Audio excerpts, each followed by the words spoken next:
Vous allez un par un vous présenter. On va le faire dans le sens là, tout simplement. Votre prénom, votre nom et les raisons pour lesquelles vous êtes ici. Qu'est-ce que vous allez pouvoir nous apporter sur ces questions ? Alors, Vincent Bertrand, je suis géographe, maître de conférence à l'Université de Lorraine. L'essentiel de mes travaux porte sur le Home Sweet Home, le développement de ce modèle d'habitat pavillonnaire qui est au cœur de l'économie occidentale et qui fait rêver plus d'un aujourd'hui.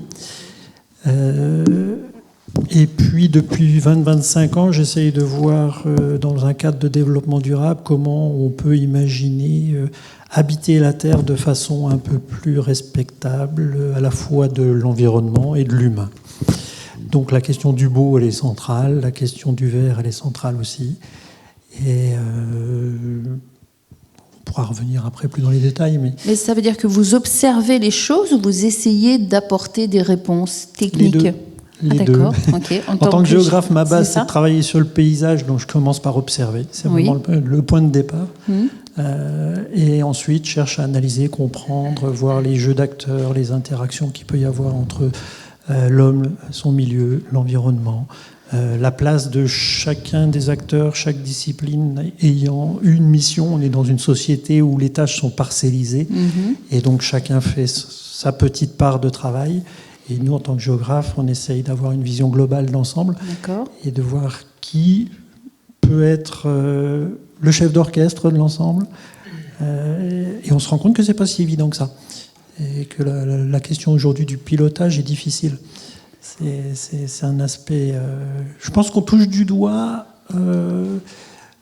2 siècles de taylorisme appliqué d'abord à l'industrie, puis généralisé à toute la société. Et cette parcellisation des tâches, ça déresponsabilise et ça permet de se dire il y a quelque chose qui coince. Et quand on veut réaménager, transformer, on se rend compte que c'est particulièrement difficile. Ça demande à se concerter, à travailler ensemble. Ça aussi, là, tout ce qui est co-construction, c'est quelque chose qui devient central. Et on n'a pas tous forcément été formés pour faire ça. Et vous faites des propositions, c'est ça, comment travailler ensemble autrement et comment envisager une autre ville qui correspondrait peut-être plus aux aspirations des citoyens d'aujourd'hui et des politiques ? Alors, ce qu'il y a, c'est que pour faire une ville autrement, il faut commencer par, je pense, changer nos attentes. Et changer d'abord de rêve ou d'idéal. Une des questions que je me suis posée il y a 25 ans dans ma thèse, c'est est-ce que, quand on vient au monde, on rêve d'un idéal pavillonnaire ? Et en fait, non, c'est la société qui le crée. Voilà, ça, la société crée tellement de rêves pour nous. C'est tellement dur. On va continuer à vous présenter. Allez-y.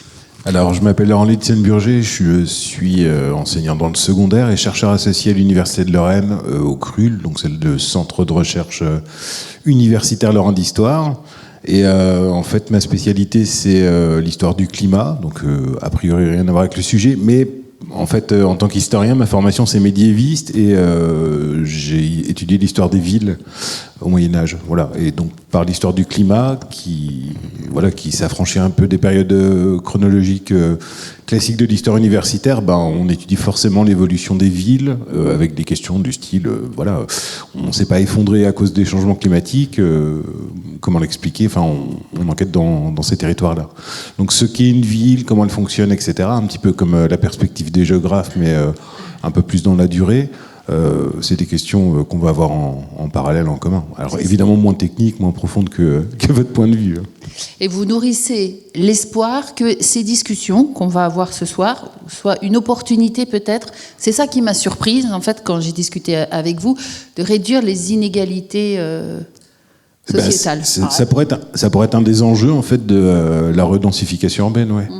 C'est ça. Ça semblerait logique en fait d'avoir cette approche-là. Oui, enfin quand je vois béton versus nature, je ne pense pas forcément derrière aux inégalités sociales.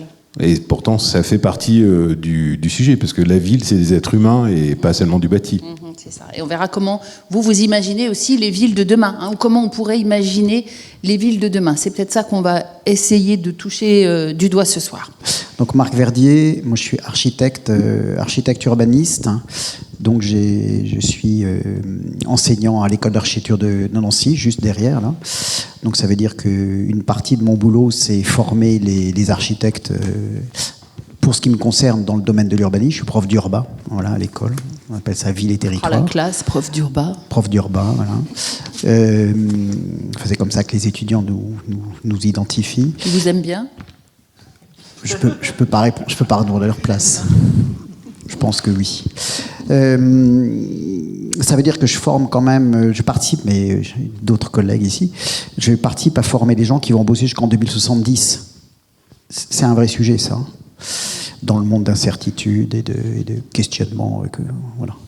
Et puis parallèlement, moi j'ai eu une agence pendant 25 ans, à Nancy aussi, j'ai arrêté il y a quelques années. Et dans le cadre de cette agence, je faisais. Donc j'ai dessiné des quartiers, voilà. Pour ceux qui connaissent un petit peu, par exemple, le quartier Bianca Maria à Vendeuvre, qui a eu un label éco-quartier au niveau national il y a quelques années. C'est le secteur Caserne Drouot, Faron, et il y a un nouveau quartier qui s'est développé à cet endroit-là. C'est moi qui ai dessiné ça et qui ai accompagné. C'est pas fini, hein, mais on a été retenu en 2007. Les premiers habitants sont arrivés en 2012 ou 2013.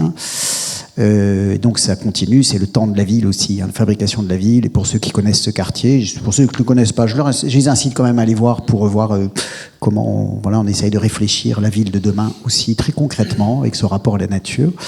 Peut-être juste dire que moi ça me gêne un petit peu, hein, le titre nature vs béton. Je trouve que c'est extrêmement caricatural. Vous avez été la première à plutôt pas utiliser le mot béton mais plutôt de urbanisme, ville. Moi, je pense que c'est fondamental, c'est-à-dire c'est le rapport, et c'est vrai que les choses sont en train de basculer un petit peu aujourd'hui, et c'est une bonne chose, c'est-à-dire qu'on commence à regarder par rapport aux 40 à 50 dernières années, parce que l'histoire des villes longues, Nancy voilà, est une ville qui apparaît au XIe siècle, donc on a quand même 9-10 siècles d'histoire, hein, et les 40 ou 50 dernières années, c'est une toute petite partie où effectivement on a peut-être, alors là pour le coup, béton, peut-être, étalement de la ville, pavillonnaire, villes qui ont d'un seul coup décuplé, quintuplé de surface en 40 ou 50 ans, piégées par la voiture, enfin tout ce qu'on sait aujourd'hui. Et là, il y a un basculement parce qu'on se dit, waouh, le sol, il peut servir à autre chose quand même, à nourrir, à capter du CO2, à fabriquer de la biodiversité, à gérer les risques, l'eau, l'inondation, le rafraîchissement, voilà, etc. Et donc on est sur un changement de paradigme actuellement. Voilà. Donc on commence à penser des nouveaux équilibres. C'est pour ça nature, béton, la place des aménités de la nature de façon générale. Hein, voilà, et peut-être là. Donc voilà, c'est des choses. Voilà. Donc voilà, dans mon métier, c'est enseigner, former les professionnels de demain qui seront au service du décideur. Et puis voilà. Et je termine juste par un truc. Pour moi, la question du béton, encore une fois, moi je vais la positiver. Alors pas le béton, le mot, ce qu'on met derrière, la ville. En plus on voit ce qui se passe au niveau mondial aujourd'hui. Hein. Je pense qu'on a cette chance incroyable dans l'Europe occidentale d'être les héritiers de la ville au sens grec du terme, c'est-à-dire qui fait civitas, qui fait société, l'espace public, quelque chose qui est aux fondamentaux de la démocratie. C'est le vivre ensemble, c'est la capacité, c'est l'agora, c'est quelque part la ville, c'est l'endroit où on est avec les autres, où on apprend peut-être à gérer la différence, à tolérer l'autre, à cohabiter quand même avec tout le monde, et quelque part, c'est de ça dont il s'agit. Voilà. Et donc on parle de ça. C'est-à-dire que la ville, c'est pas simplement un objet qui serait contre la nature ou je sais pas quoi. C'est quelque chose qui, dans une certaine forme de minéralité, parce qu'il y a de l'habitat, parce qu'il y a des équipements, parce qu'il y a de l'espace public qui est soumis à des contraintes extrêmement fortes, qui s'usent vite, parce que évidemment, c'est des usages usants. Mais tout ça, ça fabrique quand même du vivre ensemble et de la capacité à vivre ensemble, donc quelque part de la démocratie. Et moi, quand je vois ce qui se passe aux États-Unis aujourd'hui, en tant qu'urbaniste... C'est-à-dire ? Eh bien, en tant qu'urbaniste, je me dis que la forme du lieu où on habite n'est pas déconnectée de la façon dont on pense l'habiter, au sens très large du terme.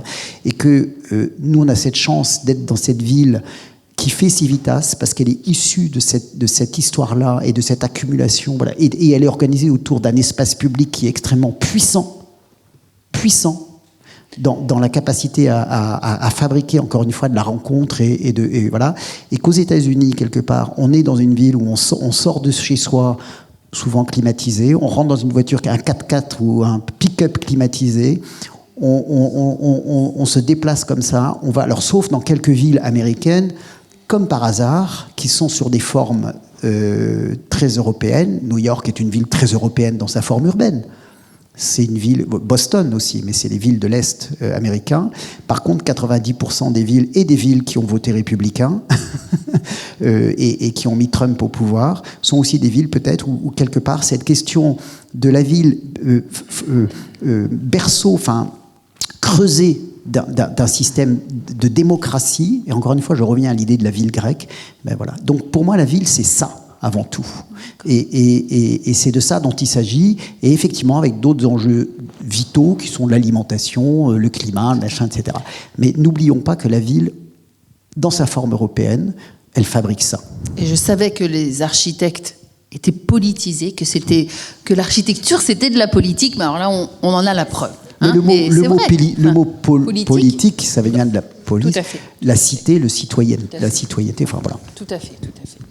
On va aborder les personnes qui fréquentent justement les politiques et qui travaillent. Oui, tout à fait. Les politiques, je vous laisse vous présenter. Bonjour, donc je suis Thibaut Gibier. Alors moi, je travaille pour une agence d'urbanisme, donc c'est l'agence Calen. Nous, on accompagne en fait les élus. Alors quand je dis élus, c'est les maires, les présidents d'intercommunalités, dans l'élaboration de leur politique publique en matière d'aménagement et d'urbanisme, mais aussi d'habitat. Voilà. Et moi, mon métier plus particulièrement, c'est de travailler sur les documents de planification. Donc les documents de planification, c'est les documents qui vont, si vous voulez, un peu régir le droit des sols. Quand vous posez un permis de construire, il doit répondre à un certain nombre de règles. Mais derrière ces règles, il y a une vision de la ville, il y a une vision du développement du territoire. Et donc nous, on concourt à l'élaborer avec les élus. Voilà. Donc moi, je suis confronté à cette question du un peu caricatural béton versus nature dans le cadre de mon métier, puisque les élus sont confrontés aujourd'hui à cette question-là, avec plein de contradictions, en tout cas plein d'injonctions contradictoires entre des besoins de la société pour se développer, qui doit continuer à se développer, et des demandes citoyennes vers plus de nature, etc. Donc les élus, ils doivent résoudre cette équation qui est parfois très complexe, d'autant plus dans des contextes qui peuvent être très contraints, comme dans des villes très denses ou dans des espaces ruraux peu denses où il y a peu de moyens d'action. Voilà, donc voilà en quoi moi je suis confronté à ces questions. Voilà. Est-ce que vous êtes celui qui parle à l'oreille des élus, c'est-à-dire que les élus ont leur projet politique, ils ont une vision de leur ville, et vous êtes là pour leur dire oui, ça c'est possible, ça rentre dans le cadre de la loi, ça dépasse, ça va être possible, ça ne va pas l'être. Alors oui, ils sont au fait de la loi, globalement, ils connaissent. Parce que alors, je ne sais pas si on introduit directement cette question du ZAN, peut-être, puisqu'aujourd'hui il y a un grand débat national qui agite la sphère politique locale, c'est cette question du ZAN. Donc le ZAN, c'est le zéro artificialisation nette, qui est une loi qui pose comme objectif d'arriver en 2050 à du zéro artificialisation nette, c'est-à-dire que dès que l'on construit, moi je simplifie grandement, c'est beaucoup plus complexe que ça, mais dès qu'on construit sur une terre agricole ou naturelle, il faudra compenser en désartificialisant ailleurs. Voilà, donc ça c'est l'horizon 2050. Et pour y arriver, il y a un certain nombre de jalons qui ont été posés, et donc tout le monde devra faire des efforts pour réduire cette artificialisation des sols, donc dans le cadre de la construction des villes. Voilà. Alors, désartificialiser ailleurs, c'est-à-dire on remet de la nature, on enlève un bâtiment et on remet de la nature ? Ça peut être ça. Alors aujourd'hui, c'est une notion qui est encore un petit peu floue, c'est-à-dire que la grosse problématique, c'est que c'est des choses qui ont été introduites dans la loi sans être définies précisément. D'accord. Voilà. Donc il y a des décrets qui sortent, qui tentent de définir de façon un peu plus précise ce qu'on entend par artificialisation, mais ça pose beaucoup de questions derrière, et notamment sur la mise en œuvre, puisque aujourd'hui on est quand même sur un mode de développement des villes qui reste très extensif, En tout cas, tout le modèle économique du développement des villes, la fiscalité, etc., il est encore beaucoup basé sur la consommation foncière. Et pour faire ce qu'on appelle du recyclage urbain, c'est compliqué et ça coûte un peu cher. Donc ça fait peur aux élus.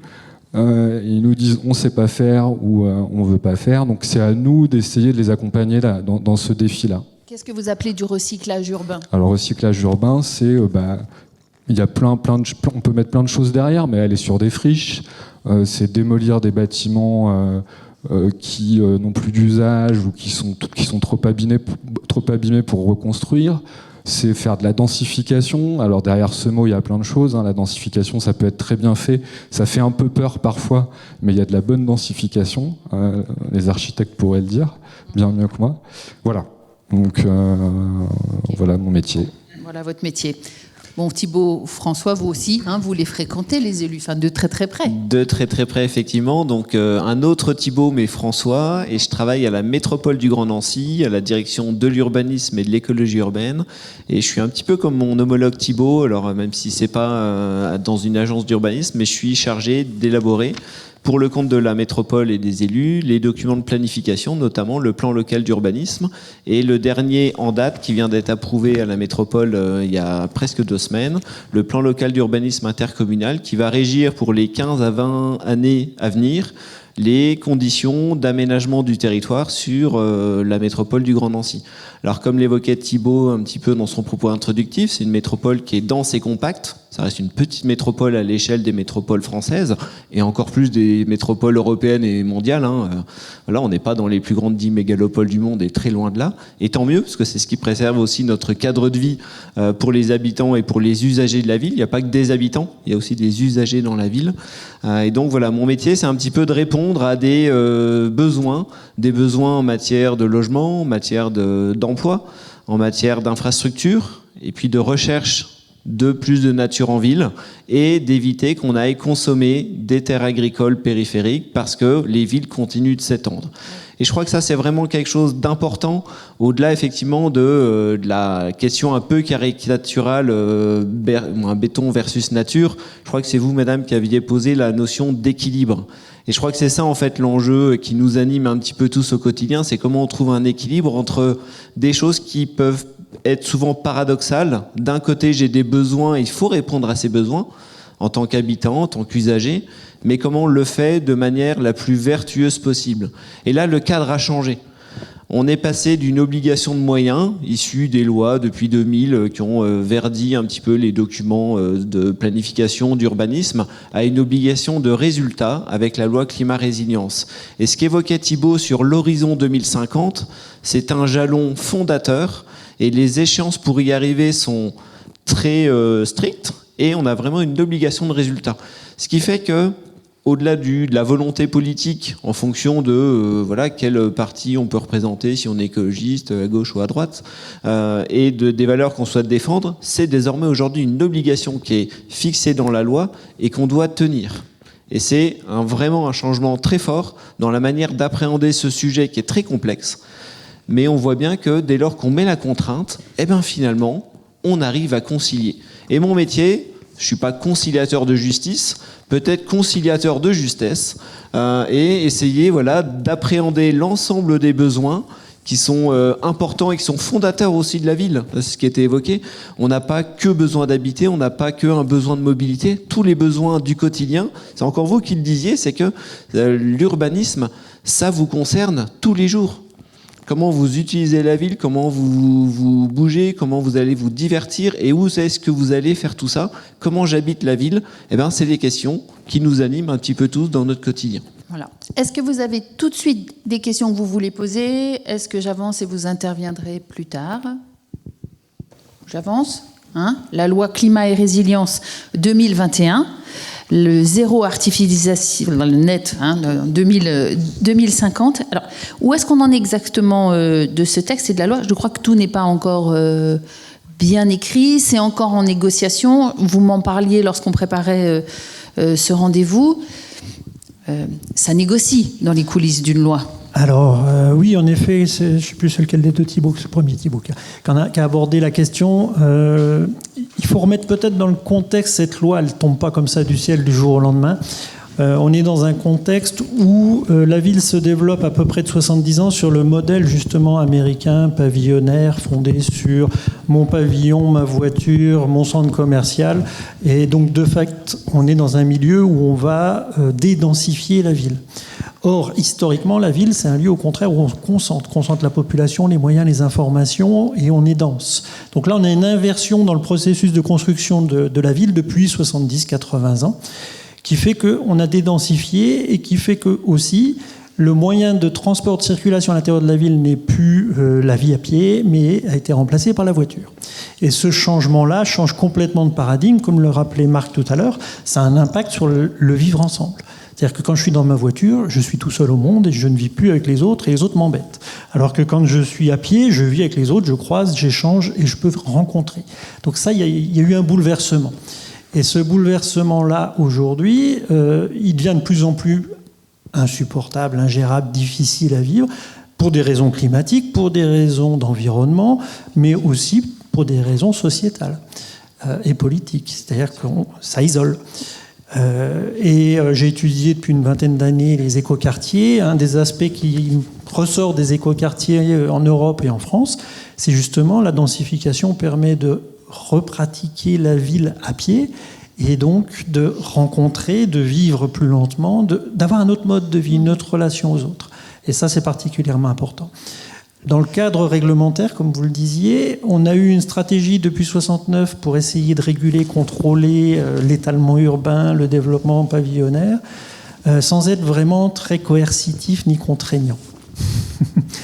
La loi climat et résilience du mois d'août 2021, pour une première fois, donne une feuille de route stricte, avec des contraintes fortes, une obligation de résultat, mais avec quelques lacunes, dans lesquelles,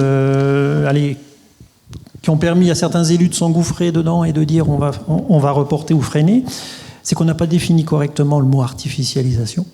Ah, on ne sait pas ce que ça veut dire ? Il est encore sujet à discussion, à débat, il est complexe. Quand il est sorti en 2021, l'idée était de dire qu'on considère comme artificialisé un sol dont l'usage est modifié et la modification d'usage va avoir comme conséquence de dégrader les capacités biologiques, hydrologiques, agronomiques du sol. Si on l'applique strictement à la lettre, on pourrait presque condamner certains exploitants agricoles parce que c'est ce qu'ils font par leur modèle. Donc la définition n'est pas satisfaisante du tout. Et si je l'applique jusqu'en détail, aujourd'hui dans la loi climat et résilience, une carrière qui vient décaper le sol, qui vient creuser le sable qui est en dessous, qui transforme complètement, n'est pas considérée comme artificialisée. Par contre, dans le premier jet de la loi en 2021, la pépinière était considérée comme artificialisé, c'est-à-dire qu'un parc urbain était... Donc et encore aujourd'hui, vous prenez, je parlais du lotissement tout à l'heure, le jardin de n'importe quel lotissement est considéré comme artificialisé. D'accord. Donc ça, c'est une vraie problématique qui va avoir un impact ensuite, c'est qu'en fonction de votre définition, vos surfaces artificialisées ne sont pas les mêmes. Et là, encore une fois, on n'a pas... Depuis 15 ans, l'acteur clé de cette mesure de l'artificialisation, c'est le SCOT. Le SCOT, le schéma de cohérence territoriale, qui est l'outil supérieur au PLU, PLUI. PLU, PLUI, le plan local d'urbanisme et le plan local d'urbanisme intercommunal. Okay.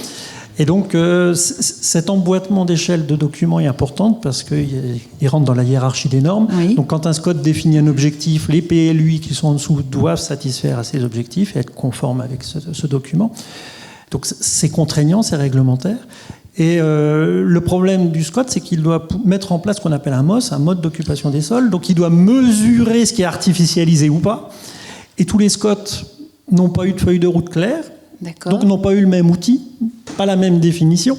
Et aujourd'hui, avec la loi climat et résilience, on se retrouve en 21 à dire on va mesurer ce qui a été artificialisé entre 2011 et 2021, si ce n'est que l'outil de mesure peut varier. Donc on se retrouve à des situations délicates où les élus se disent c'est pas juste. Certains vont se retrouver avantagés, d'autres pas, donc c'est un peu délicat. Et l'autre aspect, c'est que la loi prévoit que Cet indicateur de mesure de l'artificialisation 2011-2021 va servir de base à ce que l'on aura comme objectif pour les 10 années suivantes, donc 21-31. Et l'objectif, c'était de diviser par 2. Celui qui avait été très mauvais élève et qui s'était beaucoup étalé, divisé par 2, un mauvais travail. Alors que celui qui avait fait des efforts se retrouvait pénalisé parce qu'il divisait par 2 ce qu'il avait eu. Donc ça, c'est pas très juste non plus. Et ensuite, il y a eu des échanges au niveau parlementaire. Les élus locaux ont fait remonter auprès des sénateurs leur doléance. Et il a fallu ce qu'on appelle la loi ZAN 2, qui est en fait un décret d'application, qui est venu essayer de préciser la définition, mais qui ne l'a pas précisé encore suffisamment. D'accord. Qui a dû reporter les calendriers. Ok. Parce qu'on a perdu un peu de temps. Ce qui fait qu'un certain nombre de territoires en ont profité pour artificialiser en se disant on va nous serrer la ceinture dans les années à venir, donc profitons-en. Donc vous voyez, on est dans une situation un peu délicate, tendue. Et pour bien comprendre aussi l'enjeu qu'il y a derrière l'artificialisation, c'est que c'est l'outil de développement d'un territoire. Si aujourd'hui je peux artificialiser, c'est que je peux faire une zone d'activité, je peux créer un nouvel échangeur, je peux créer un lotissement, je peux accueillir du public, Donc c'est le marqueur clé du développement aujourd'hui. Du développement économique. Développement économique du territoire. Du territoire. D'accord. Alors, j'aurais une question. Il faudra nous expliquer ce que c'est qu'un écoquartier à un moment donné. Mais d'abord, là, vu ce qu'on vient d'entendre, on se situe comment à Nancy ou dans la métropole ? Est-ce que vous êtes tous nancéens ou de la métropole ? Oui ? Ça vous intéresse ? Non ? Vous venez d'où ? Vous êtes dans la métropole du Grand Nancy. C'est aussi la métropole du Grand Nancy. Voilà. Comment on est, nous ? Comment on peut décrire l'endroit ? Et par rapport à cette ZAN-là, comment on va se situer ? Alors, j'aurais envie de dire, et alors mon propos n'est évidemment pas politique, mais traduit, on va dire, aussi les données d'observation qu'on a eues sur les dernières années, puis les ambitions qui ont été posées et portées dans le document d'urbanisme qui vient d'être approuvé. Voilà. Mais pardon, vous êtes à la métropole du Grand Nancy depuis combien de temps ? Alors depuis 13 ans. 13 ans. Voilà. Donc vous avez suivi les changements. J'ai tout suivi sur l'élaboration du PLUI, les évolutions d'élus aux dernières élections. Ça reste un petit temps, 13 ans. On évoquait le temps de l'urbanisme qui est un temps long, le temps de l'observation qui est un temps encore plus long. Mais voilà, 13 ans, on a déjà vu pas mal de choses. Et j'ai surtout participé à toute l'élaboration du plan local d'urbanisme intercommunal. Alors j'aurais envie de dire, on a plutôt été bon élève sur le territoire de la métropole du Grand Nancy sur 2 périodes. Déjà, avant même qu'on élabore notre document d'urbanisme, parce que quand on regarde ce qui s'est passé à l'échelle du grand bassin de vie sur tout le sud Meurthe-et-Moselle, on était une des collectivités qui avait certes consommé des espaces agricoles et naturels, mais c'était aussi cohérent avec notre développement à la fois économique, du nombre d'emplois et de l'évolution de la population. Ce qui n'était pas forcément vrai pour des territoires plus ruraux où il y avait une décorrélation beaucoup plus importante entre la consommation du foncier et les réels besoins qu'on pouvait peut-être mesurer, alors à tort ou ça pouvait être mieux fait, mais avec le nombre d'emplois et le nombre d'habitants. Et puis dans le cadre de l'élaboration de ce PLUI, les élus ont vraiment souhaité apporter une couleur très verte sur le document et se sont engagés très fort dans l'application, alors certes de l'obligation de respecter les règles nationales sur le zéro artificialisation nette, sur ce qu'on appelle un peu plus classiquement la sobriété foncière, mais ils ont aussi souhaité aller plus loin. Et cet objectif de réduire tous les 10 ans de 50% la consommation foncière ou l'artificialisation, on l'a dépassé en étant plutôt du côté de 55%. Alors 50, 55, on pourrait se dire c'est à peu près la même chose, sauf que en termes de nombre d'hectares, et formellement c'est presque 500 hectares de zones qu'on avait dans les documents d'urbanisme qui étaient vouées à être urbanisées, qui ont été sanctuarisés en zone agricole et naturelle. Et aujourd'hui, globalement, c'est 90% de notre développement pour l'habitat qui va se faire dans l'enveloppe déjà de la ville, sur des friches, sur des dents creuses, en densification raisonnée. Donc sur les questions de sobriété foncière, on a été au rendez-vous, même un peu plus loin que le rendez-vous. Et en prenant soin quand même d'être vigilant sur la place de la nature en ville. C'est pour ça que j'aime bien le terme de conciliateur de justesse. Parce que si on dit on ne s'étale plus, alors qu'on a quand même des besoins, à un moment donné, le risque, c'est qu'on va densifier n'importe où et n'importe comment. Et ça, c'est absolument ce qu'on a voulu éviter.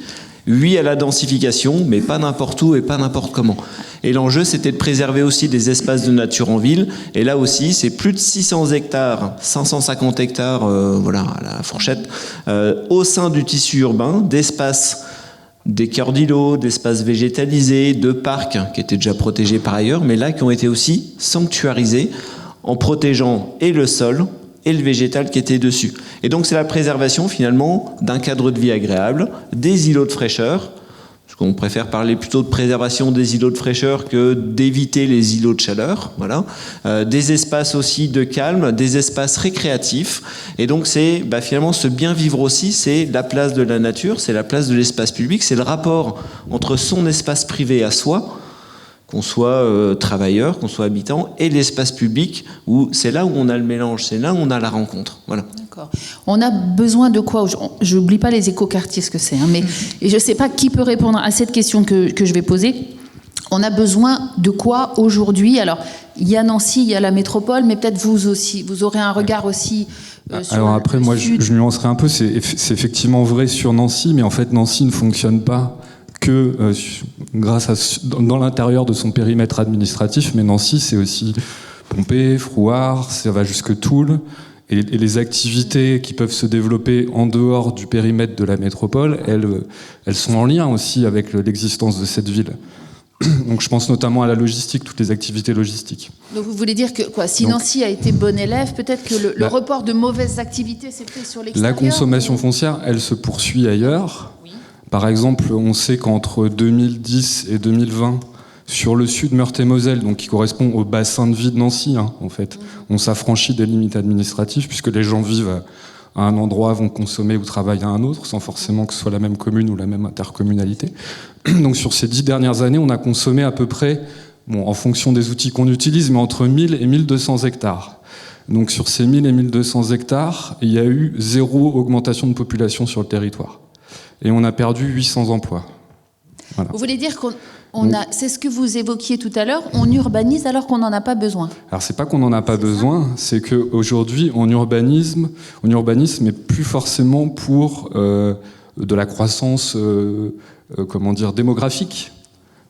Voilà. On urbanise pourquoi? Ou économique, parce que les modes de consommation changent. Par exemple, je prends l'exemple du e-commerce. Aujourd'hui, vous avez des grands entrepôts qui sont en train de se développer un peu partout en France. Vous avez aussi des serveurs. Voilà. Tout ça prend énormément de place.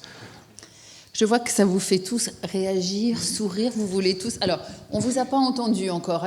Je vois que ça vous fait réagir. Non, on réagissait tout simplement en disant que c'était aussi les revenus des communes qui dépendaient de l'artificialisation des sols par les revenus procurés par l'installation d'activités. Donc... C'est-à-dire que, alors je vais traduire pour vous, donc les communes peuvent artificialiser, accueillir de grands entrepôts parce que ça leur rapporte de la taxe professionnelle ou de la taxe, c'est ça, mais c'est pas au profit de l'habitation, c'est au profit d'une activité économique qui en plus n'est pas forcément favorable à lutter contre le réchauffement ou le dérèglement climatique, c'est ça? Exactement. Voilà, excusez-moi, qu'est-ce que vous vouliez rajouter peut-être? Je vous donne des exemples très concrets. Oui. J'ai été 10 ans à la CDAC, c'est la commission départementale à l'aménagement commercial auprès du préfet, qui délivre les autorisations ou non aux galeries marchandes, aux centres commerciaux de pouvoir s'installer ou pas. Et aujourd'hui, on est dans un système hyper concurrentiel. Notre région, la Lorraine, est en surcapacité, mais vous avez certaines marques qui n'ont pas de magasin sur tel ou tel territoire. Donc ce qu'ils vont vouloir faire, c'est venir implanter un magasin sur le territoire où ils ne sont pas, alors qu'il y a déjà une surcapacité. Résultat, les élus vont se mettre en compétition les uns les autres pour accueillir de nouveau. Et résultat, on va artificialiser pour accueillir un nouveau dont on n'a pas besoin. Et les différents centres commerciaux vont se mettre en difficulté économique parce qu'ils vont devoir se partager un marché qui est trop petit. Donc eux se mettent en difficulté, nous on artificialise, les communes investissent, perdent. C'est un jeu où tout le monde est perdant. Et ça, c'est tout simplement une conséquence, de la compétition, de la concurrence. Une autre, c'est de la non-recomposition territoriale. C'est-à-dire, c'est quoi ça? C'est-à-dire qu'en France, on n'a pas réussi à fusionner nos communes, là où les Allemands, les Belges, les Danois, les Anglais, ils sont parvenus. Ouais, pourtant, on l'a fait. On l'a fait. On essaye, ça fait un siècle qu'on essaye et on n'y arrive pas. Pour vous donner un ordre d'idée, la commune nouvelle, qui est la dernière Le dernier outil qui permet de fusionner nous a permis de passer de 36 000 à 35 000 communes. Quand les Allemands ou les Belges l'ont fait, ils ont divisé par 6, 7, voire 10 le nombre de communes. Les Anglais ont été les plus efficaces. Et le résultat, c'est que nous, on se retrouve en compétition et donc ça crée une concurrence. Et on peut se retrouver avec des sols artificialisés à terme qui vont peut-être perdre les activités économiques qu'il y a dessus et on a perdu. Vous vouliez réagir aussi ? Alors effectivement, et sur 2 sujets, peut-être pour rebondir directement sur le propos de Vincent, sur la compétition territoriale. C'est un vrai sujet et ça a été un vrai sujet. Je crois que c'est un sujet qui existe encore, effectivement, mais peut-être à des échelles encore plus macro, parce que sur les échelles de l'intercommunalité ou des bassins de vie, on a une habitude de travailler ensemble et on a des stratégies quand même qui ont été posées, notamment sur le développement commercial et qui ont permis quand même depuis assez longtemps, alors sur les territoires que je pratique, mais voilà, de limiter quand même l'essor commercial. Et puis effectivement, la loi aussi est venue mettre, on va dire, un petit veto sur la consommation d'espaces agricoles pour des enjeux commerciaux notamment. Donc je crois que là-dessus, je dis pas qu'on est encore totalement au rendez-vous, mais je trouve que quand même les choses ont largement évolué. Je voulais aussi rebondir sur le propos de Thibaut, notamment sur le besoin de construire et pourquoi on fait du béton. Je crois que tout autour de la table, on ne fait pas du béton pour se faire plaisir et pour faire du béton. On n'a pas d'action chez des bétonneurs ou chez des promoteurs, ça c'est clair. En revanche, c'est pour répondre à des besoins. Et un besoin souvent qu'on n'a pas forcément en tête, et c'est un enjeu, ça a été un gros enjeu de pédagogie dans le cadre de l'élaboration du PLUI. Souvent on était questionné par les habitants, par les associations environnementales en nous disant mais attendez, on a une stagnation démographique ou une très légère croissance et pour autant vous nous dites qu'on a besoin d'avoir des nouveaux logements. S'il n'y a pas de nouveaux habitants, il n'y a pas de besoin de nouveaux logements. Eh ben si. Pour des raisons très simples, c'est un terme qui s'appelle la décohabitation des ménages. C'est que la taille des ménages depuis 50 ans, même peut-être un peu plus, là je ferai confiance plutôt à mes collègues, ne fait que baisser. Et quand mathématiquement on passe d'un ménage à 2,7 habitants par ménage à 1,7, bah pour le même nombre d'habitants, on a une augmentation du nombre des ménages.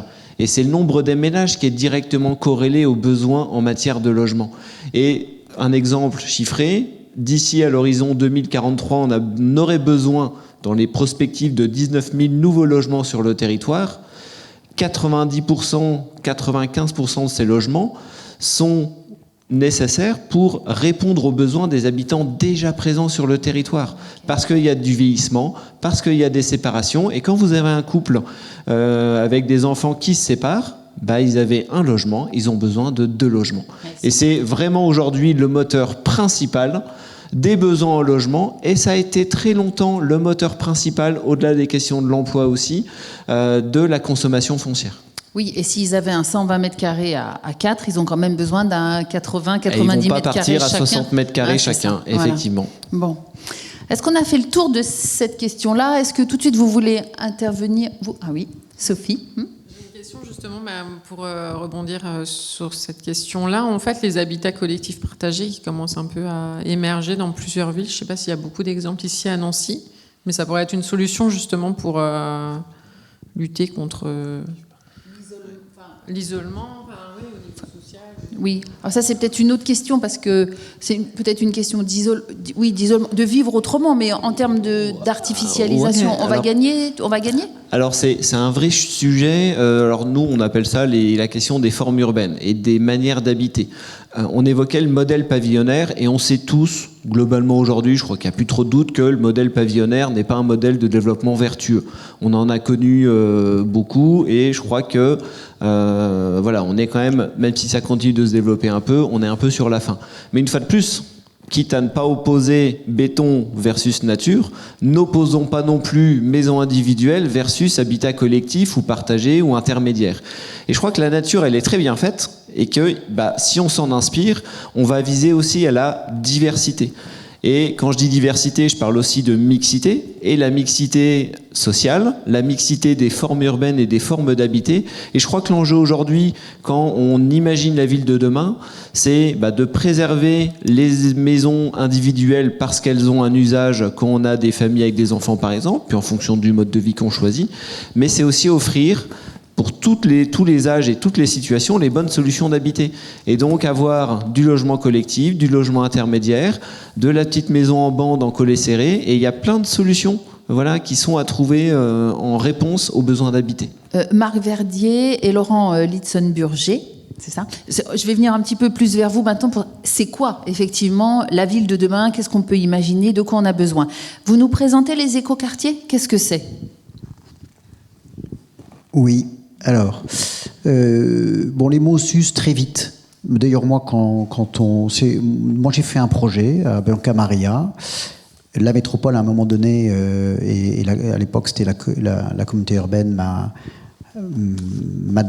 dit, mais ça serait bien qu'on essaye d'avoir ce label que le ministère de l'écologie, la transition écologique, à l'époque, c'était pas ce nom-là d'ailleurs, avait mis en place. Donc, on a fait toute une grosse machine pour avoir un label écoquartier. Honnêtement, c'est pas mon sujet. Moi, j'ai fait de la ville contemporaine qui répond aux questions d'aujourd'hui.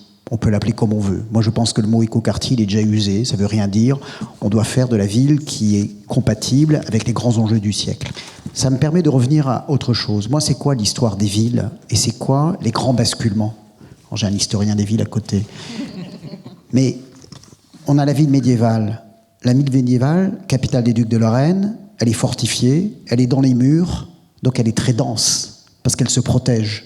Quand vous baladez dans la grande rue, vous êtes dans une rue extraordinairement belle, parce que tout ça a été très très bien restauré, etc. Vous êtes sur un ancien chemin qui a une logique géographique par rapport à l'inondation de la Meurthe, etc. Et puis la ville s'est faite dans ses murs parce qu'il fallait la protéger. Et donc à un moment donné, ça coinçait. Il y avait des faubourgs qui étaient à l'extérieur, Faubourg Saint-Dizier, etc. Et donc il a fallu faire une ville neuve au XVIIe. Donc on est dans une deuxième histoire. Et elle est de nouveau dans des murs parce qu'on doit la défendre. Elle est organisée d'ailleurs pour que les militaires puissent aller facilement d'un mur à l'autre. Donc c'est des urbanistes, ingénieurs urbanistes italiens qui viennent et qui font ça. Et donc on a cette ville que vous connaissez autour de la place Charles III qui est dans les murs aussi. Et puis évidemment, la ville se développe, le duché de Lorraine est puissant, etc. Et puis on a un accord avec le royaume de France, Stanislas Leszczynski, la ville du XVIIIe, période calme. Pas de grande guerre, on a un peu d'argent, c'est vrai à Metz, c'est vrai dans toutes les villes de l'époque au XVIIIe. Donc on embellit la ville au travers de grands projets. Et là, le coup de génie de Stanislas avec son architecte Héré, c'est de relier les deux villes fortifiées avec les trois places, la place Stanislas, la place d'Alliance et la place de la Carrière, qu'on se le rôle, et puis d'inverser l'axe lotharingien nord-sud en faisant un axe qui rattache au royaume de France, est-ouest, sur lequel la ville va se développer. Et puis le 19e, on bascule. Vous allez voir pourquoi je raconte tout ça. Et puis le 19e, on bascule sur une ville, alors on a les frontières à 20 km de Nancy, 1870, on perd la guerre, coup de bol pour Nancy, on perd la guerre, et donc Nancy va exploser, on passe je crois de 40 000 habitants en 70 à 100 000 habitants en 1900, donc la ville résidentielle, sur les coteaux, là où c'est sympa d'habiter quand même, parce que on est sur le bien exposé, on a les pieds au sec, c'est plutôt sympa, donc c'est la ville résidentielle, et puis côté Meurthe, c'est avec le début du développement industriel, parce qu'il y a la Meurthe, il y a le canal qui va arriver, et puis voilà, et puis on va avoir des quartiers plus populaires, parce qu'il ne faut pas déconner, les pauvres, c'est pas gênant si c'est du côté un peu les fumées qui arrivent, les vents d'ouest qui poussent les fumées, l'humidité, les cloportes, les machins et tout, bon bref. Et donc on a une ville plutôt ouvrière qui se développe côté est, voilà, ça voilà. Donc c'est un quatrième basculement, c'est la ville industrielle. Et puis, en même temps que cette époque-là, arrive l'ère du pétrole. Voilà. Et donc on a la ville du pétrole et qui se développe avec toute une logique consumériste, c'est la ville du consumérisme, la société dans laquelle on est encore aujourd'hui, et on pense qu'elle va durer, mais moi je pense qu'elle est morte, cette ville consumériste, et donc c'est la ville de la consommation, donc on n'a plus de limites, c'est nos limites. De toute façon, on n'est plus dans une ville fortifiée, on aménage le territoire comme on fait la guerre, avec les mêmes outils. C'est-à-dire qu'on est capable de transformer le sol comme on l'a fait pour les tranchées en 14-18. On a les mêmes outils, de toute façon. De toute façon, c'est ça qu'on fait. Donc, on fait un désordre incroyable dans le territoire pour consommer de l'espace, pour consommer du pétrole, parce que la bagnole, c'est devenu un élément, évidemment, de confort hyper accessible. Et donc, on est dans cette logique-là. D'ailleurs, le commerce lui-même se met à l'extérieur des villes parce qu'on va consommer complètement différemment. On hyper-consomme, on consomme 10 fois trop de choses. On n'a pas besoin de consommer autant. Regardez le débat sur Chine actuellement, vous savez, les vêtements pas chers, etc. C'est exactement ça. Donc on pousse. Et Amazon, on est dans cette logique-là. Et ça, c'est fini. C'est fini, on verra bien. Non, mais si on est un peu sérieux, c'est-à-dire que là, je pense qu'on est dans notre petit machin, le ZAN, le machin, mais on n'est pas sérieux. Le monde est en train de s'écrouler. C'est une catastrophe. On est en train de vivre la 6e extinction des espèces.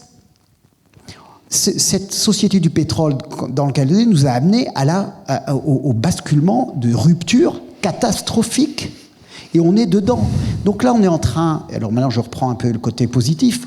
On est aujourd'hui dans un moment de basculement absolument essentiel, si on est un peu sérieux, et le ZAN, il n'est pas suffisant. C'est une rupture, mais c'était tout de suite dire c'est fini. On arrête tout. On arrête. Et qu'est-ce on n'est pas sérieux. Et comment on fait? Et la logique du développement, on est là dans une négociation. Je suis un peu désolé, mais moi j'y vais costaud, quoi.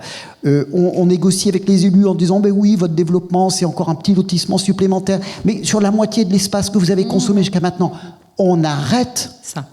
C'est pas possible. Et donc, c'est ce basculement dont on parle aujourd'hui. Oui. Et donc, la ville de demain, ça va être une ville de la sobriété. Je reprends la question tout à l'heure. Changer de mode de logement. En plus, on a un vieillissement de la population. Ça aussi, il faut quand même l'avoir en tête. C'est-à-dire que les gens qui vont vieillir dans les lotissements, au fin fond du lotissement de ces champs, je ne vous dis pas comment ça se passe. Loin des services, loin des commerces, incapacité de la collectivité à avoir des transports en commun qualitatifs, etc.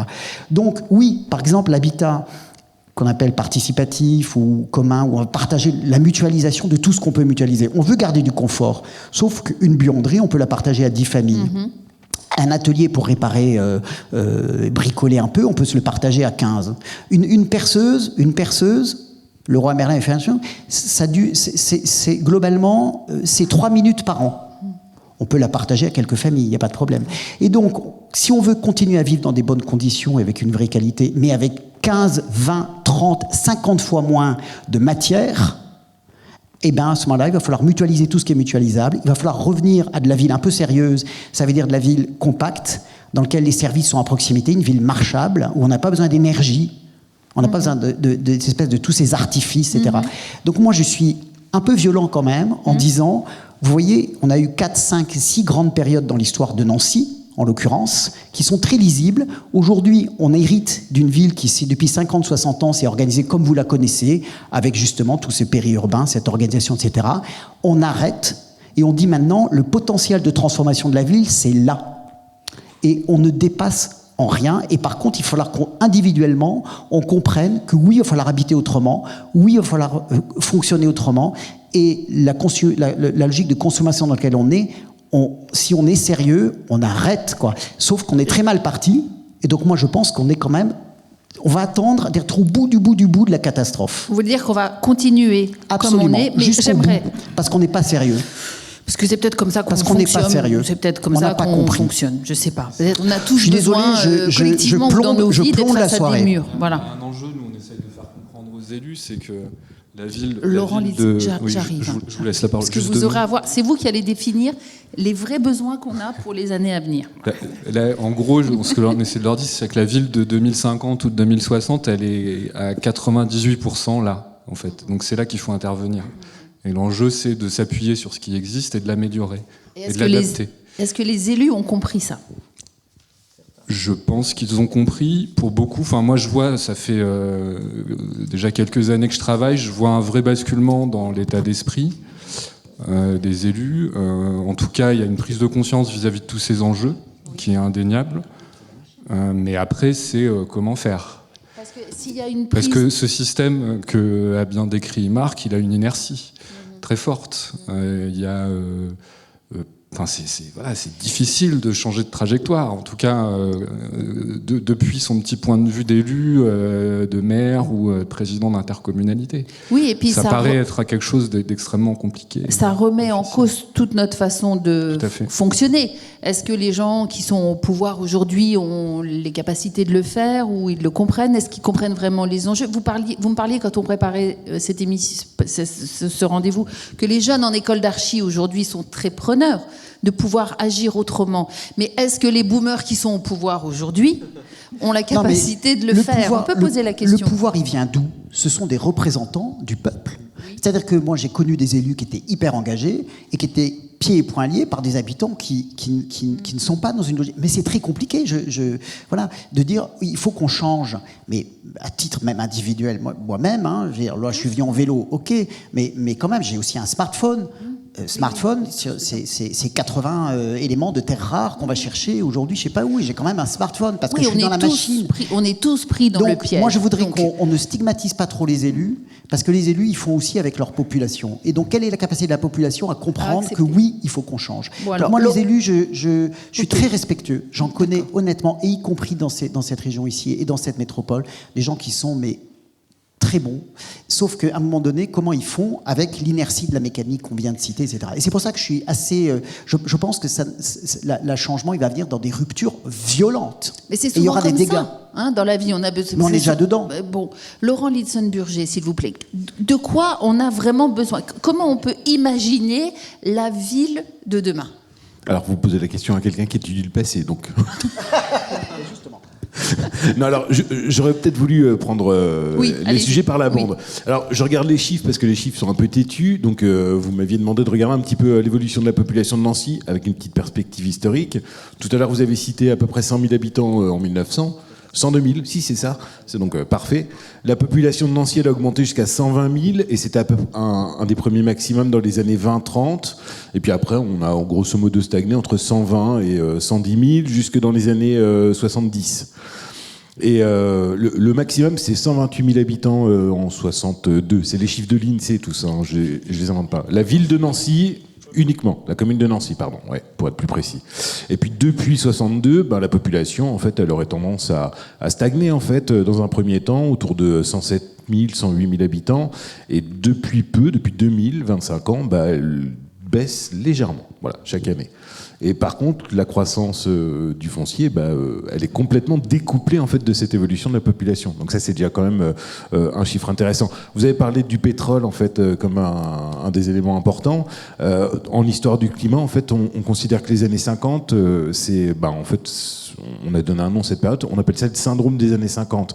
Donc l'envolée en fait des émissions de CO2 et puis d'autres gaz à effet de serre s'explique parce que dans les années 50, le pétrole à bon marché, en fait, il a envahi littéralement l'économie mondiale.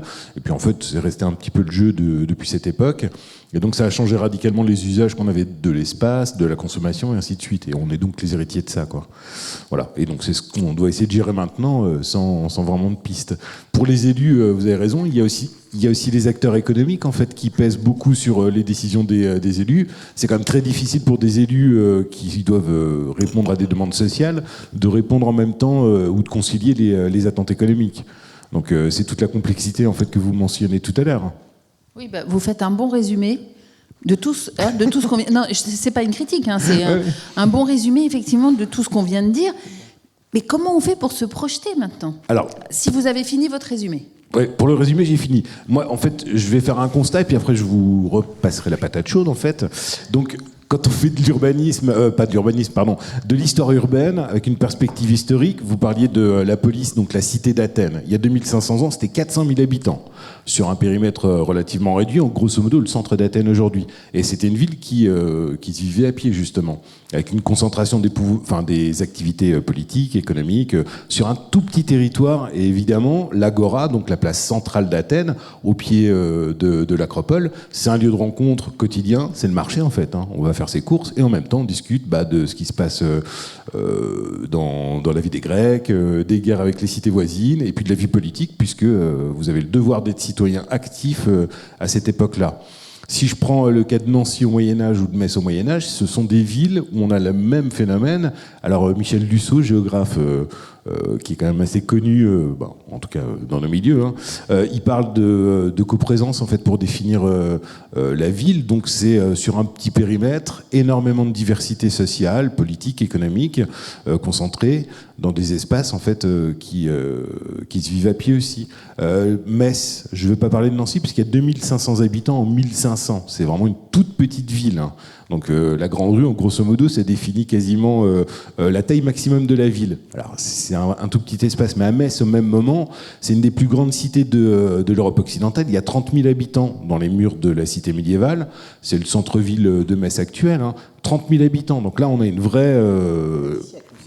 Elle a 10 siècles, ouais, c'est vrai. Mais il y a une vraie densité de population et la ville, elle se traverse en 15 minutes à pied à cette époque-là. On le sait parce que les habitants, ils nous ont laissé une quinzaine de journaux, chroniques, essais où ils nous racontent leur quotidien. Et là, on a cette compacité. Le mot, il a été cité plusieurs fois. Et pour les médiévistes, les modernistes aussi qui étudient la ville, la ville compacte, c'est un petit peu ça ce qui pourrait justement servir de modèle hypothétique en fait des futurs écoquartiers, mais justement c'est un peu nul et dépassé comme titre, mais la ville compacte, voilà. La ville compacte, un maximum de densité à tout niveau, humaine, des activités, des services, des emplois sur un petit périmètre. C'est ça l'avenir. Et des animaux aussi, ouais, effectivement. Ouais, la ville marchable, c'est ça. Ouais. Les médiévistes, ils définissent la ville comme ça en fait, une ville. Au Moyen-Âge, c'est un espace qui se traverse en 5 minutes à pied. Bon, alors 5, 10, 15 minutes, hein, donc, mais c'est un espace très compact. Donc nous, ce qu'il faut, donc l'idéal pour le futur, ça serait de rendre une ville accessible à ces 4 points très rapidement, c'est ça, compactable, et un endroit où les gens se croisent. Est-ce que vous voulez intervenir ou est-ce que vous avez des questions? Oui. D'architecture, si les idées de Le Corbusier pourraient permettre de faire évoluer l'habitat. Puisqu'il partageait les buanderies, il y avait des couloirs de circulation qui permettaient aux gens d'être ensemble. Il y avait son bâtiment comportait école. Enfin, voilà, c'était une ville en soi, quoi.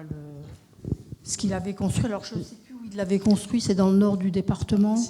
Oui, alors Le Corbusier, c'est à la fois un architecte et à la fois un penseur de la ville et un urbaniste. Donc en tant qu'architecte, il a effectivement, vous évoquez, c'est la question de la cité radieuse. Donc il y en a 5 en tout. Il y en a une à Marseille, il y en a une à Saint-Étienne, il y en a une à Briey, effectivement, il y en a une à Berlin, il y en a une à Nantes, enfin à côté de Nantes, Rezé-les-Nantes. Et effectivement, c'était l'expression de sa vision de l'habitat. C'est-à-dire on met tout dans un seul bâtiment. Et en plus, ce bâtiment, il est sur pilotis, dont on ne touche pas au sol. Il disait, alors c'est pour moi un peu ridicule, enfin, il disait, une fois que j'ai construit, c'est 110% d'espace vert, si on parle de ça. C'est qu'il faisait du béton, mais il disait 110% d'espace vert, parce que je suis sur pilotis, je ne touche pas au sol. Et ma toiture, en plus, c'est une toiture dans laquelle il y a des services, il y a une école, il y a une pataugeoire plutôt sympa d'ailleurs à Marseille, là, qui marche assez bien. C'est un lieu accessible à tout le monde, c'est un grand espace, c'est une grande place, voilà, pour tous les habitants. Puis après, on a des logements qui s'installent là-dedans. Et la 3e rue, enfin, il y a une des rues, c'est les rues où il y a des commerces. Donc il fait la ville en interne. Pour moi, c'est le contre-exemple absolu de la ville. Et alors, à côté de ça... Vous voulez dire, c'est pas une réponse? Non, mais je continue pour Le Corbusier. Pardon. Et à côté de ça, en tant qu'urbaniste, il dit il faut de la ville fonctionnelle. Il parle de la machine à habiter. Et il dit il faut séparer les fonctions. On habite là, on travaille là, pour des raisons hygiénistes, pour plein de raisons, etc. C'est la charte d'Athènes qu'il écrit, c'est 1935. Puis après, il va mettre tout ça en œuvre après la guerre, 50, 60, etc. Et donc, on sépare les fonctions pour être plus efficace. C'est aussi la modernité, c'est la voiture, c'est tout ça, etc. Donc, Le Corbusier, il a quand même participé à cette organisation de la ville telle qu'on la connaît, où on a les zones d'activité, dans sa pensée, hein, les zones d'activité, les zones d'habitat, les zones de loisirs, les zones de travail, etc. Lui, d'ailleurs, il avait même fait, il faut imaginer qu'il a pensé à la cité radieuse, mais il a pensé aussi au village radieux. C'est un peu moins connu, mais on trouve très facilement dans les intégrales des écrits de Le Corbusier. Il observe que le rural, c'est une catastrophe. Alors, c'est la période très hygiéniste. Hein. Il se rend compte que dans la ruralité, en termes d'hygiène, de qualité de vie, de santé, etc., c'est un peu terrible. Il faut lire ça. C'est même presque un peu drôle de lire ça aujourd'hui. Et donc, il dit il faut raser les villages existants. Ils sont dépassés, ça ne marche plus. Et on va séparer, et l'agriculture va évoluer comme ça, hein, on va séparer les fonctions dans l'agriculture, là où on produit, là où on stocke, là où on habite. Alors souvenez-vous, les fermes anciennes, tout était dans la même ferme. La ferme Lorraine, c'est ça. Et là, il dit non, il faut tout séparer, etc. Puis on va virer les villages anciens. Donc il a une vision moderniste de ces années-là qui, à mon avis, a participé à fabriquer la pensée de la ville, et d'ailleurs la législation qui allait avec, hein, la grande loi d'orientation foncière de 1967, la grande loi d'urbanisme, j'allais dire, des années 60, qui a aussi été dans cette logique de séparation des fonctions. En sachant qu'aujourd'hui, on est plutôt dans la diversité, revenir à ce que vous expliquiez, c'est-à-dire où finalement la ville des proximités, où on a moins besoin de se déplacer parce que tout est imbriqué Je trouve les morceaux de ville, pour moi, les plus fabuleux qui soient, c'est les faubourgs. Et regardez, le faubourg des Trois Maisons à Nancy, c'est hyper attractif, parce que vous avez encore un peu d'activité, un peu de petites entreprises, de petits artisans, puis en même temps des lieux d'habitat, et puis des commerces, tout ça, c'est actif, c'est vivant. Mais les faubourgs, c'est génial. Et moi, je pense que les lotissements et le périurbain, c'est peut-être le gisement. Alors là, je suis positif. Le gisement des faubourgs du XXIe siècle. C'est peut-être là que va se fabriquer. De toute façon, c'est un espace qui est fabuleux parce qu'on a finalement un potentiel de nature. Les jardins dont tu parlais, des petits morceaux de verger ou de boisement, de choses qui continuent à exister. Quand même, l'eau. La question de la gestion de l'eau, on n'a pas parlé d'eau du tout, mais c'est un des grands enjeux du siècle. L'eau, on a des réseaux, on a des voies qui existent, on a des habitants vieillissants. Mais on n'a pas d'activité économique. Non. Mais par contre, on a des zones d'activité monofonctionnelles qu'on pourrait peut-être transformer. Et donc, il y a peut-être un vrai sujet. Moi, je pense que nos étudiants à nous, dans les 25-30 ans qui viennent, leur matière, et c'est les tiens aussi, en géographie, etc., je pense que ça va être leur métier, ça va être la transformation du périurbain avec tous les potentiels que ça représente. On le voit souvent comme étant très négatif. Moi, en fait, je le considère comme étant un potentiel de transformation incroyable. Pour refaire la ville sur elle-même, tu disais 98% de la ville demain, elle existe. Et à mon avis, c'est la ville historique. Je passe la parole. Elle est là. C'est cette ville-là qui va changer. Sur la transformation, effectivement, parce que vous avez l'air de tous acquiescer. C'est ça la solution. C'est une des solutions. Il nous reste 20 minutes. Il faudra qu'on arrive à tout balayer. Et puis si vous avez des questions... Je vais... Mais juste... Après, je pense que vous avez étudié le périurbain et les lotissements plus en détail que moi, mais déjà, on voit dans les lotissements des usages qui évoluent, en fait. Les garages qui se transforment en ateliers. Tu disais qu'il n'y avait pas forcément d'activité économique, mais finalement, si, il y en a quand même dans les lotissements. Elle n'est pas forcément visible, mais il y a plein d'auto-entrepreneurs, de gens qui font plein de petites choses. Donc on voit que c'est aussi, je pense, comme tu dis, un tissu urbain qui a des qualités et qui a des atouts pour faire des choses différentes et pour s'appuyer dessus pour faire évoluer la ville vers peut-être plus de mixité, de souplesse, etc. Ça veut dire qu'il faut aujourd'hui, par exemple, un quartier comme Villers-Clérieux, c'est ça, et il faut investir dans ces maisons-là. Ça, c'est l'avenir de la métropole, ces quartiers-là.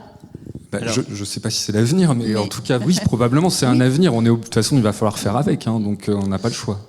Alors pour le coup, Villers-Clérieux, sans dire que c'est un exemple ou quelque chose à reproduire, mais pour le coup, on a une certaine diversité aussi et une organisation où on a une mixité des solutions d'habiter, on a des commerces de proximité, et je dirais presque c'est une sorte de petite mini-ville qui s'est construite un peu en appendice autour de l'ère urbaine. Alors je ne sais plus de quand ça date, je crois que c'était dans les années 60, 74. Donc il y avait une certaine cohérence quand même dans cette recherche de mixité. Et je rebondis vraiment sur ce qu'évoquaient les deux précédents intervenants sur un nouveau métier, une nouvelle manière d'appréhender la ville, et que, sans parler de salut des villes, parce que on n'en est pas là non plus, ou peut-être que certains le pensent, mais je crois que la solution demain, elle est que tout ce qui était monofonctionnel, et on sait que ça ne fonctionne pas, et c'est ce que j'évoquais sur la question de la diversité, de la mixité, et je pense que redonner là où on n'a pas de mixité, on n'a pas de diversité, redonner des différentes fonctions, différents usages, retrouver différentes... Il n'y a pas une bonne solution, il y a plein de bonnes solutions. C'est-à-dire un EHPAD à côté d'une école ou un EHPAD d'une école ensemble ? Alors c'est trouvé effectivement dans les habitats pavillonnaires où on a un gros vieillissement et on sait que les fameux boomers vont arriver à un moment où il va falloir sortir aussi des maisons individuelles, sauf que là aussi on vit pas, on force pas les gens.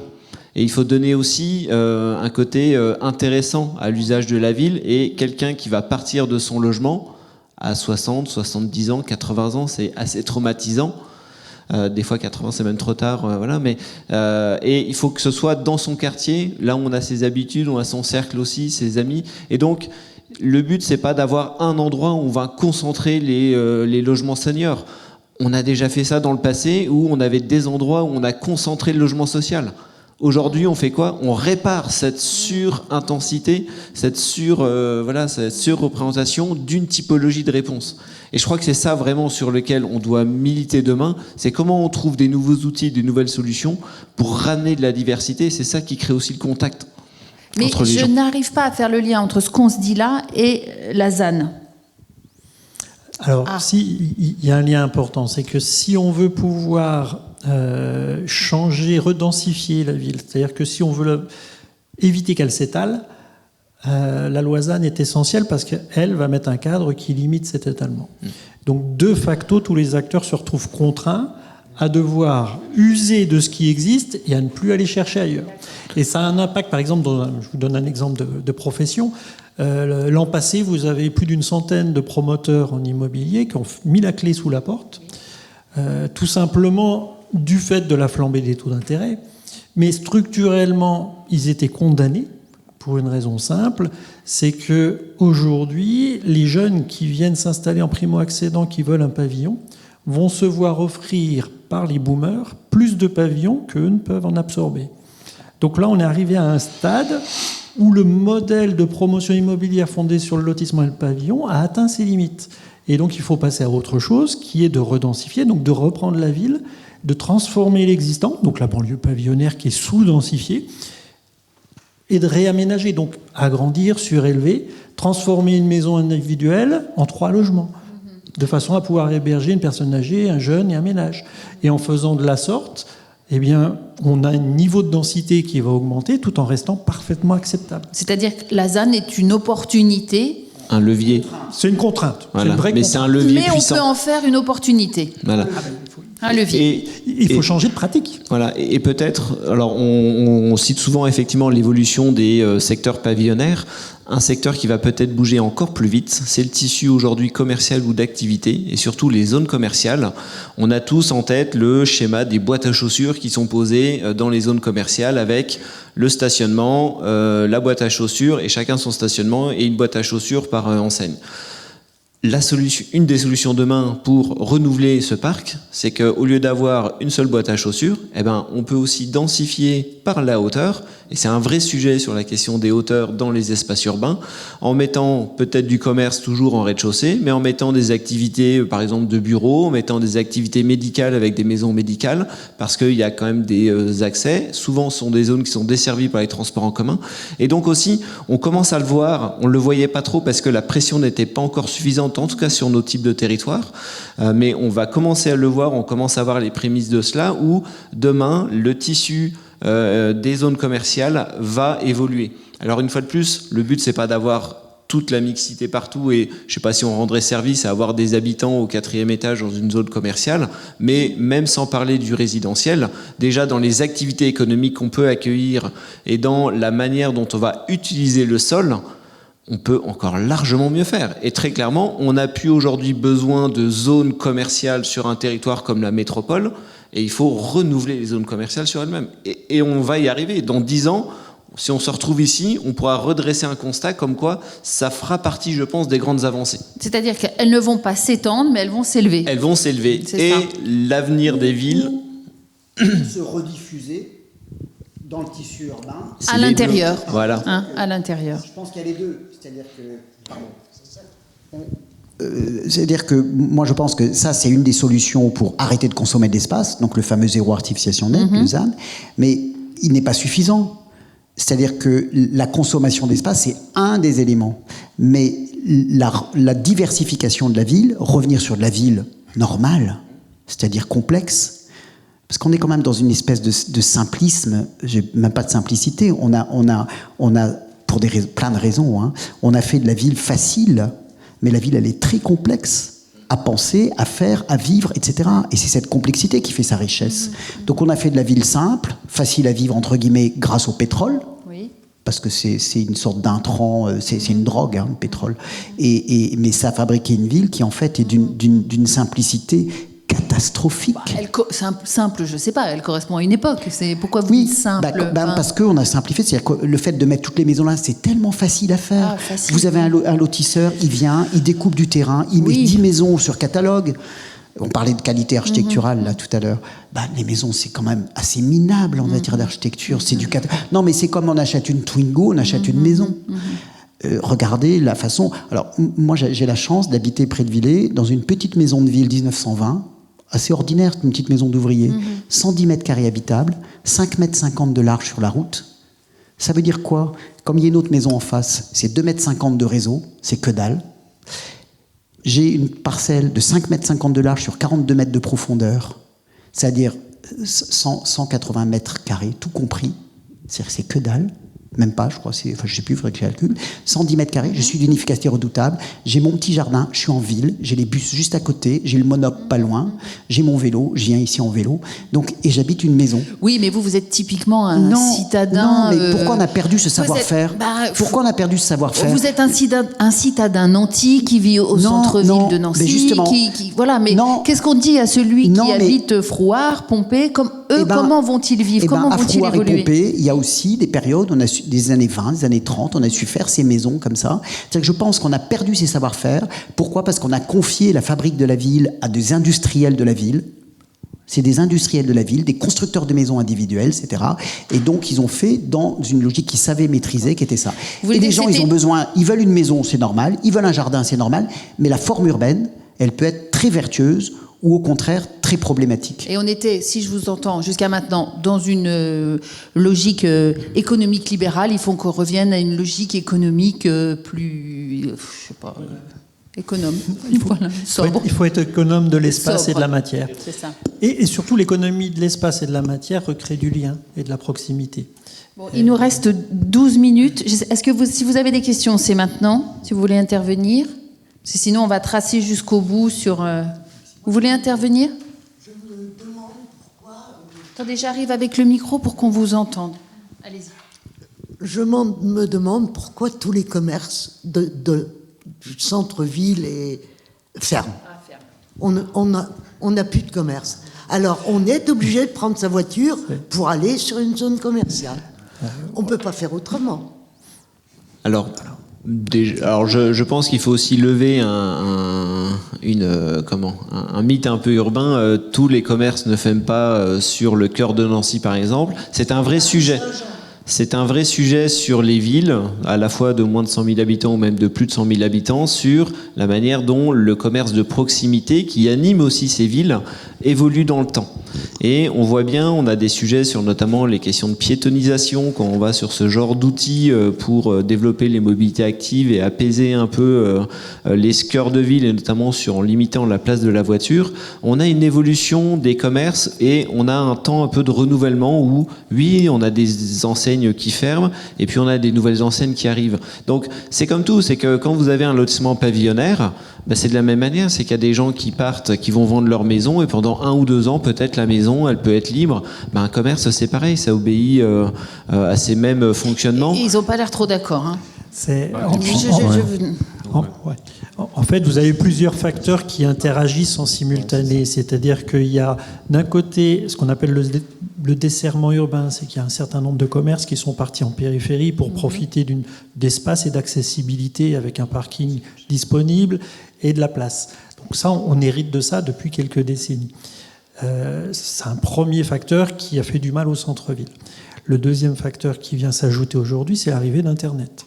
Avec l'arrivée d'Internet, demain, vous voulez commander un bouquin, soit vous allez à la FNAC et vous l'achetez, vous le commandez sur place, soit vous le commandez d'où que vous êtes avec votre smartphone.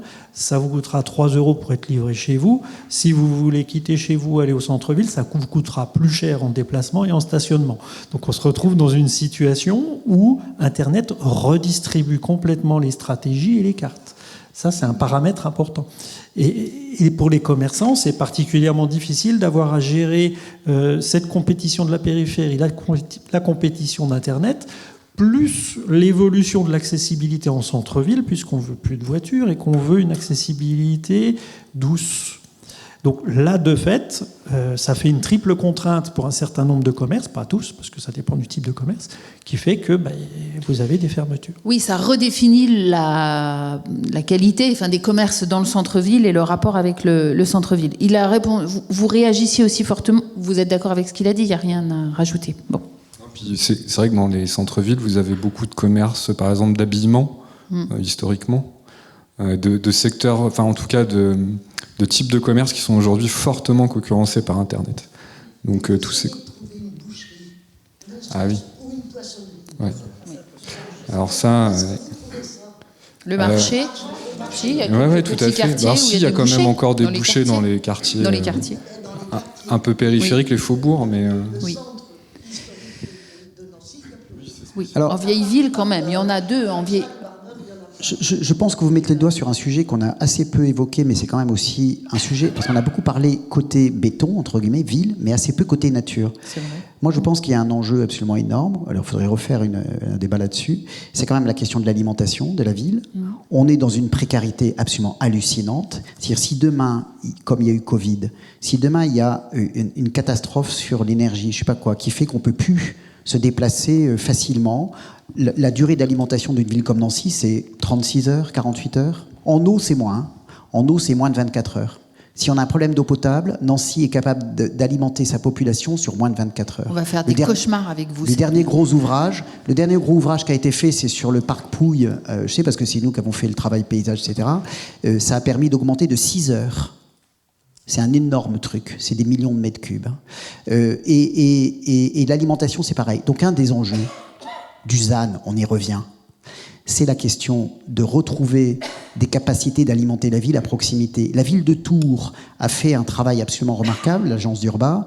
Ils ont dit, si on voulait être autonome en alimentation, quelle est la distance par rapport à la ville? C'est une ville comparable à Nancy, je pense, en population. C'est moins de 50 km.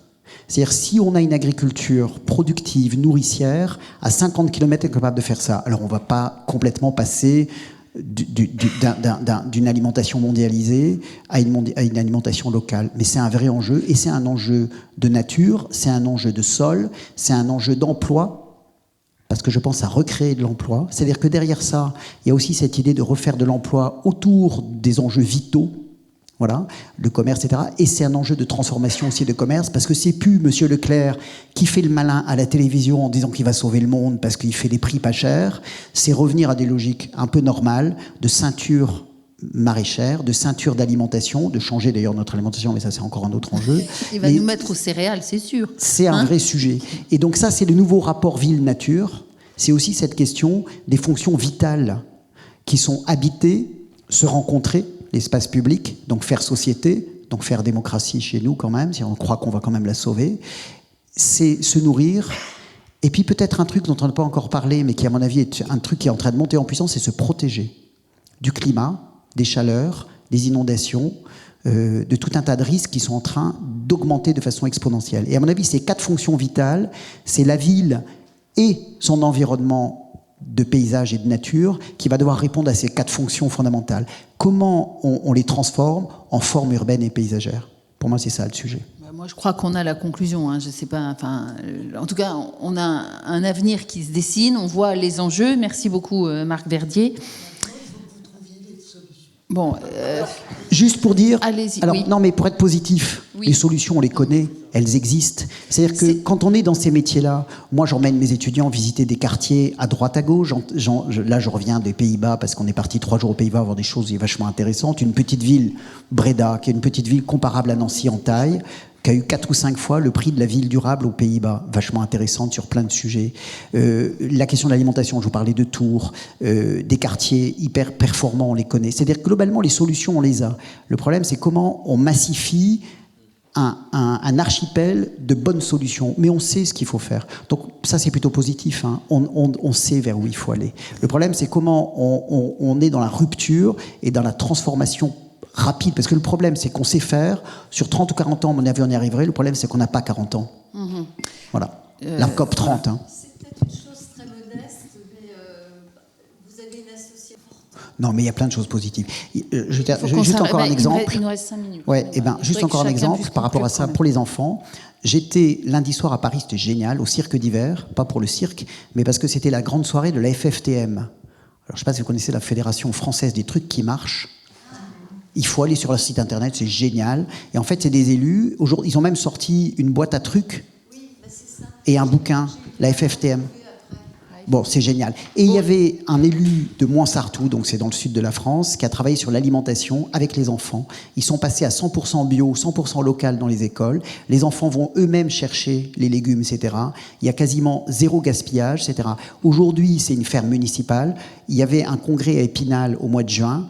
des fermes municipales. Aujourd'hui, elles sont 120 en France. Donc ça monte en puissance. Et par les enfants, les modes Montsartou, c'est 45% de moins d'enfants en surpoids ou obèses que dans le reste du département des Alpes-Maritimes. C'est 30% de moins de consommation de produits ultra transformés dans les familles dont les enfants vont dans cette école. Donc la question des enfants, elle est fondamentale. Et on voit que tout ça, et ça c'est réjouissant. Donc allez voir le site de la FFTM, la Fédération Française des Trucs qui Marchent, c'est génial. Merci beaucoup, c'est noté. On a repris aussi le SDAC, le PLU, le STOT, on repart avec plein d'idées. Qui c'est qui doit prendre un train? C'est vous, hein, à 8h30. Vous êtes large. Bon, il nous reste vraiment un mot de conclusion chacun pour dire, mais pas vous, Marc Verdier, hein, c'est terminé. Vous avez épuisé votre temps de parole. Et moi, je vais aussi me pencher sur faire des provisions, je pense, pour pouvoir vivre au moins une semaine en cas de... Vous m'avez donné plein d'idées ce soir. Alors... Non. Ah bah oui, non, mais que des produits secs. Des lentilles, de l'épeautre, du quinoa, voilà. Voilà. Allez, alors moi je suis fan des punchlines. Alors je vais peut-être en donner plusieurs. Si on devait résumer sur le sujet qui nous a intéressés ce soir, c'est consommer moins et consommer mieux. Et sur la question de la sobriété, je crois qu'on a tous conscience de la sobriété financière et des discussions autour de cette sobriété financière qui nous tombent un peu dessus, mais c'est pas un sujet nouveau. Des sobriétés en matière d'énergie, des ressources, sobriété du temps. Je me souviens, et c'est resté gravé dans ma mémoire, une discussion que j'ai eue avec Vincent, la vitesse ne nous a pas fait gagner du temps. La vitesse nous a éloignés. Retrouvons moins de vitesse, un peu de lenteur, retrouvons du temps pour vivre la ville des proximités, la ville du quart d'heure, on peut l'appeler de plein de manières. Et puis, voilà, j'aurais envie de conclure comme cela. Très bien, merci beaucoup. Que dire après ça? Non, je dirais oui. C'est vrai qu'on a beaucoup parlé des élus, décisions politiques, etc. Mais finalement, ce qui fait la ville, c'est nous, c'est nos comportements aussi. Donc voilà, si on veut plus de nature, rien ne nous empêche de garder notre bout de jardin tel qu'il est et pas en vouloir absolument une pelouse ou l'artificialiser pour garer sa voiture. C'est plein de petites actions comme ça. Bon, je caricature, mais voilà. Et puis c'est faire attention à ce qu'on achète, c'est faire attention à c'est plein de petites choses qui, mises bout à bout, je pense, peuvent faire évoluer les choses. Oui, c'est un peu la question. À quoi sommes-nous prêts tous à renoncer? Oui, alors avec le petit regard de l'historien, j'allais exactement dire ce que tu viens de dire à l'instant.